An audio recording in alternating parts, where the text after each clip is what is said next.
जय हिंद डियर। तो चलिए सर एसएक्यू का और एक लेक्चर अपलोड करते हैं, लेक्चर नंबर 6।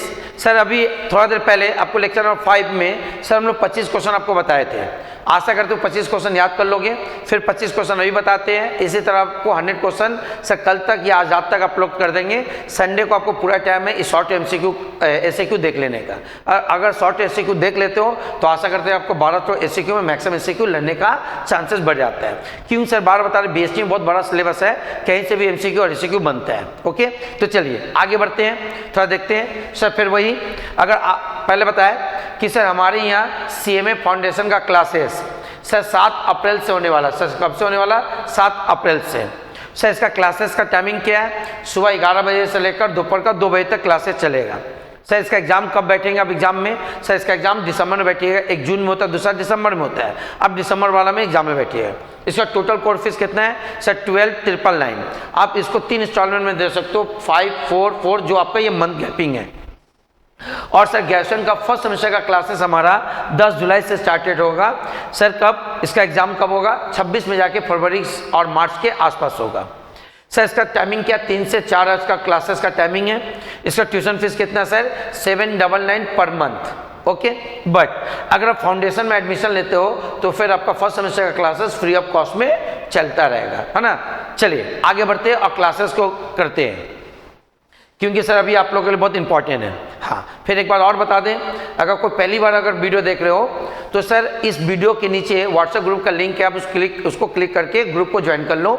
सर सारा स्टडी मटेरियल, वीडियो का लिंक, सारा क्लासेस का इन्फॉर्मेशन ग्रुप में बताया जाता है। और इसी तरह से आने वाले दिनों में आप लोग को इसी तरह का इन्फॉर्मेशन दिया जाएगा कि कब एडमिशन हो रहा, कब रिजल्ट निकल रहा, किस कॉलेज में क्या एडमिशन होगा, उस ग्रुप में बताएंगे। ओके चलिए आते हैं एसएक्यू का पहला क्वेश्चन। क्या सर?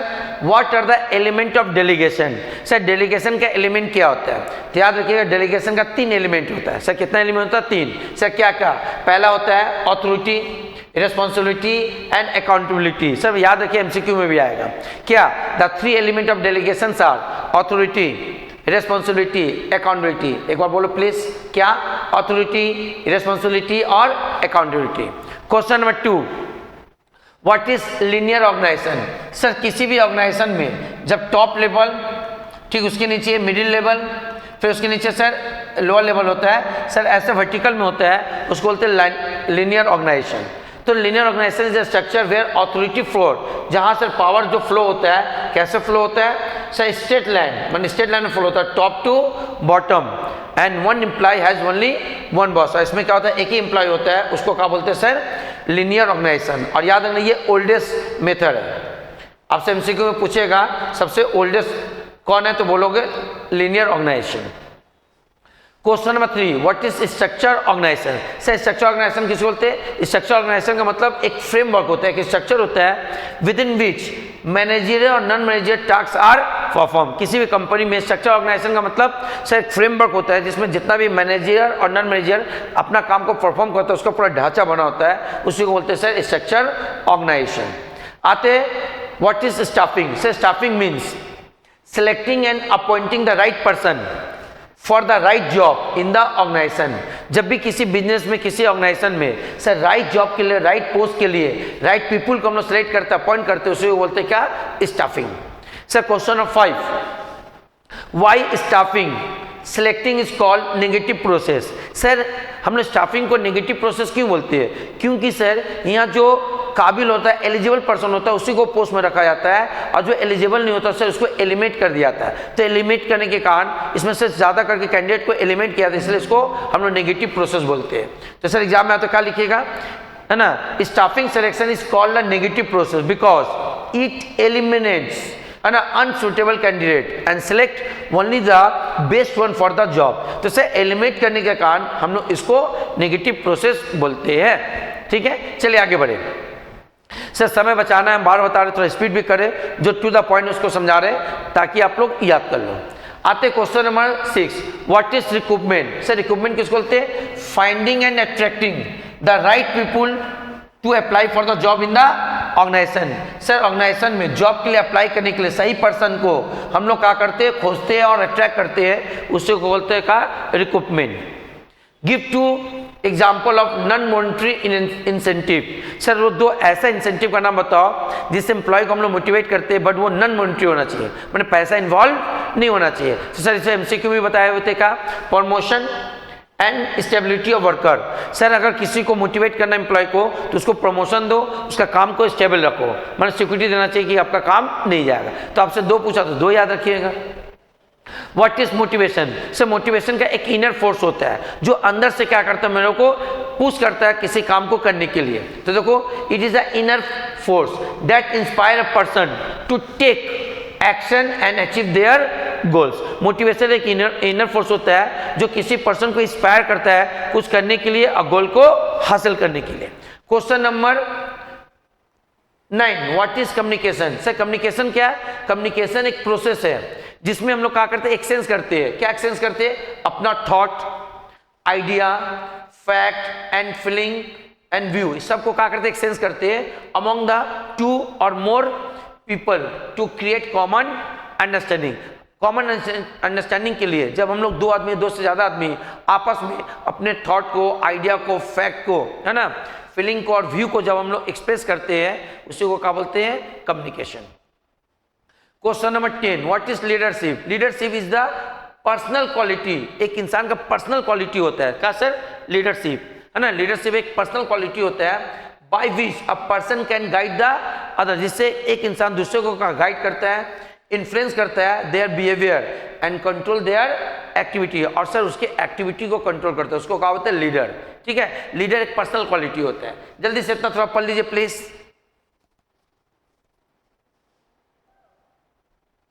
चलिए, आशा करते पढ़ लिए होंगे और इसी के साथ साथ 10 जो एसएक्यू कंप्लीट। सर एसएक्यू के साथ आपको आंसर भी दे रहे हैं, आराम से बैठिएगा, इसको याद करना चालू कर दीजिए। अगर याद किए तो अच्छा बात है। आप लोग को बहुत सा मैसेज आने के कारण हम आपको ये दे रहे, क्योंकि एक्चुअली हम थोड़ा सा घर में मेडिकल इश्यू के कारण बिजी थे। आप लोग बहुत सारे स्टूडेंट मैसेज डाले तो हम सोचे चलो कर देते, थोड़ा बहुत हेल्प, आपका काम बन जाएगा। अगर नहीं पढ़े हो तो हम जो शॉर्ट एमसीक्यू और शॉर्ट एससीक्यू कर उसको ठीक से देख लीजिएगा। वेरी वेरी इंपॉर्टेंट क्वेश्चन वाला आपको करवा रहे हैं, हाईली चांसेस है सर एग्जाम में आने का। आते question number 11, why control is called continuous process? Sir controlling को हम लोग कंट्रोल को हम लोग कंटिन्यूअस प्रोसेस क्यों बोलते हैं? सर हम लोग कंट्रोल को is called continuous process because is regularly checkup performance. Sir control का मतलब क्या है? परफॉर्मेंस को रेगुलरली चेक करना, कंपेयर करना गोल के साथ कि ठीक उस हिसाब से काम हो रहा कि नहीं। अगर थोड़ा सा उससे डाइवर्ट हो तो sir take corrective action to the improve result. तो सर इसका मतलब है कंट्रोल रेगुलर कुछ ना कुछ करते ही रहते हैं हम लोग। या तो सर या तो कंट्रोल का 5 स्टेज होता है, तो इसका मतलब इसीलिए कंट्रोल एक कंटिन्यूअस प्रोसेस है। चलिए question number 12, what is asset mix? जब हम लोग डिफरेंट टाइप का एसेट में पैसा इन्वेस्टमेंट करते हैं उसको बोलते हैं एसेट मिक्स। जैसे सर फर्नीचर खरीदना, बिल्डिंग खरीदना, शेयर में पैसा इन्वेस्टमेंट करना, उसको बोलते हैं। तो investment in different type of asset, जब अलग अलग एसेट में पैसा को इन्वेस्टमेंट करते हैं is called asset mix. Question 13, what is financial leverage? Sir financial leverage का मतलब जब भी कंपनी पैसा का जरूरत होता है तो शेयर इश्यू करता है, इक्विटी शेयर, प्रेफरेंस, डिवेंचर। तो सर हमारे कैपिटल स्ट्रक्चर में डिवेंचर कितना पार्ट है, इसको जानने के लिए जो हम लोग जानते हैं उसको बोलते हैं फाइनेंशियल लिवरेज। कितना हिस्सा है उसको बोलते हैं फाइनेंशियल लिवरेज। तो financial leverage is use to borrow money, debt money, debenture to increase the potential return on the investment for the company। Company में डिवेंचर लेकर कितना कमाने का इन्वेस्टमेंट बढ़ता है, रिटर्न ऑन इन्वेस्टमेंट, उसको क्या बोलते हैं हम लोग फाइनेंशियल लिवरेज, है ना। इसको बोलते हैं ट्रेडिंग ऑन इक्विटी, है ना। थोड़ा सा टाइम नहीं तो याद ही कर लीजिएगा, नहीं तो अभी समझाते बहुत। What is package? Sorry, is package and packaging same? क्या पैकेज और पैकेजिंग सेम है? नहीं, एक पैकेज का मतलब सर कंटेनर होता है, एक पैकेजिंग का मतलब रैपिंग होता है। तो ये लिखे नो, दोनों सेम नहीं है। Package is the actual container holding the product. Package होता है कंटेनर होता है जो प्रोडक्ट को होल्ड करके रखता है। And packaging refers to the material and design use to wrap and protected the product. Sir next, अच्छा ये क्वेश्चन यहाँ होगा, ये गलत टाइप हो गया, रिपीट हो गया, इसको छोड़ दोगे। चलिए आगे बढ़े, मानी क्वेश्चन सेम टाइप हो गया, आगे बढ़ो। नेक्स्ट क्वेश्चन, क्वेश्चन है 16, what is district consumer protection council. Sir district consumer protection council का एक लोकल बॉडी है, डिस्ट्रिक्ट का मतलब लोकल बॉडी है ना, that works to promote and protect the consumer right at a district level. Sir अगर ये स्टेट लेवल है तो सेम लिख देना, स्टेट लेवल बॉडी है जो क्या करता है सर, 3 लेवल का होता है जो कंज्यूमर का राइट को क्या करता है, प्रोटेक्ट करता है। Sir next question, mention to the right of the consumer, consumer का 2 राइट बताओ। तो याद रखना कंज्यूमर का 2 राइट, 6 राइट होता है तो उसमें से 2 राइट पूछा। तो एक राइट टू सेफ्टी, एक राइट टू इंफॉर्मेशन। टोटल कितना राइट होता है? 6। एक बार देख लो 6 राइट क्या ये सर, कंज्यूमर को कंज्यूमर प्रोटेक्शन 2019 6 राइट दिया, right to safety, right to information, right to choice, right to heard, right to seek redress, right to consumer education. ये 6 टू राइट याद कर लेना, कभी कभी एमसीक्यू आता बताओ इसमें से कौन सा नहीं है, तो 6 राइट याद कर लीजिएगा। हम तो ऑफलाइन में सर 6 राइट को हम डिस्कस भी करते हैं, टाइम नहीं है तो एक तो बता दिए आपको, सब समझा दिए। आपको इसमें से 2 राइट पूछा तो right to safety, right to information लिख दिए। Okay next question, question number sir 18, define scientific management.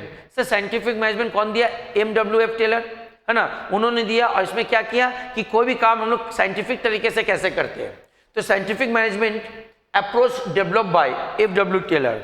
This approach uses scientific method, इसमें साइंटिफिक मेथड यूज करते हैं to find the most effectively way for the worker to their job. माने एक worker को किस तरह जॉब करना चाहिए उसमें हमने साइंटिफिक मेथड से इस्तेमाल कर उससे काम करवाते हैं। और ये कंसेप्ट कौन दिया? FW Taylor. Question number 19, what is pervasive of planning. Sir pervasive का मतलब जो सब जगह मिलता है, परवेसिव का मतलब जो हर जगह पाया जाता है, ईच एंड एवरी प्लेस पर क्या होता है, प्रेजेंट होता है। तो सर प्लानिंग तो हर जगह लगता है, बिजनेस के रेस्पेक्ट में बताएं तो बिजनेस में जनरली 3 लेवल होता है, टॉप लेवल, मिडिल लेवल और लोअर लेवल। तो सर टॉप लेवल भी जो काम करता है उसको भी प्लानिंग का जरूरत पड़ता है, मिडिल लेवल को भी पड़ता है और लोअर लेवल को। हम लोग जैसे आपके लैब में अभी जैसे सर BSc एग्जाम है, आप प्लान करते होंगे किसको पढ़ना चाहिए, किसको छोड़ना चाहिए, कब पढ़ना चाहिए, लास्ट में क्या रिविजन करें और प्लानिंग। बट यहाँ प्लानिंग हम लोग बिजनेस के रेस्पेक्ट में बताया तो सर प्लानिंग हर लेवल में लगता है। तो देखो लिखे, planning is required at all the level of management. Sir management के 3 लेवल होता है, टॉप, मिडिल, लोअर, हर लेवल में लगता है। So planning is a pervasive. Question number 20, what done by jobber. Sir jobber का है, शेयर मार्केट का वर्ड है। शेयर मार्केट लोग क्या करता है, लार्ज क्वांटिटी में शेयर एक बार खरीद लेता है फिर एक बार बेच देता है। सर डायरेक्टली पब्लिक से डील नहीं करता है। शेयर मार्केट में बहुत सारा ब्रोकर होता है जो सर माने स्टॉक एक्सचेंज के अंदर काम करता है, उसी से का खरीदता है और उसी को बेच देता है। तो एक तरह का प्रोफेशनल ट्रेडर होता है। क्या होता है? Professional trader. से प्रॉफिट के लिए लार्ज क्वांटिटी में शेयर खरीदता है और उसको बेचता है। तो क्या लिखेंगे? Jobber in the share market is a professional trader. ये इंपॉर्टेंट, प्रोफेशनल काफी नॉलेजफुल होता है। Who buy and sell share in the large quantity to earn profit but does not directly deals with investor. ये investor के साथ directly deal नहीं करता है। सर ये 20 क्वेश्चन हो गया और 5 क्वेश्चन डिस्कस करते, 25 question complete. Question 21, how many members are there in the district consumer forum. Sir एक क्या होता है, डिस्ट्रिक्ट होता है, स्टेट और डिस्ट्रिक्ट में कितना मेंबर होता है? याद रखना डिस्ट्रिक्ट में 3 मेंबर होता है। एक होता है सर प्रेसिडेंट कहलाता है, एक सर कम से कम 2 मेंबर होगा जिसमें एक तो वुमेन होना जरूरी है ना, पढ़े हो तो समझ में आता होगा। 3 मेंबर होता है, इसमें एक प्रेसिडेंट, एक वुमेन होना जरूरी है, तीसरा सर वुमेन हो, मेल हो नहीं, बट वुमेन एक होना चाहिए। तो याद रखिए कितना मेंबर होता है, तो सर यहाँ 3 मेंबर होता है। 3 में कौन? एक प्रेसिडेंट होता है, दूसरा वुमेन होता है, तीसरा कोई भी हो। Which organisation give permission for the ISI marker on the product. Product में जो ISI का मार्किंग होता है ये कौन परमिशन देता है? तो याद रखिए कौन परमिशन देता है? ये देता है Bureau of Indian Standard BIS granted, BIS grants permission for the use of ISI mark on the product। Product पर अगर आपको ISI मार्क यूज करना है तो सर ये कौन परमिशन देगा? BIS है ना। State 1 objective of management. Management का एक ऑब्जेक्टिव बताइए। सर मैनेजमेंट का मेन ऑब्जेक्टिव क्या है? सर बिजनेस ऑर्गेनाइजेशन का गोल को अचीव करना इफेक्टिवली और एफिशिएंटली। तो 1 objective management is to achieve organization goal effectively and efficiently.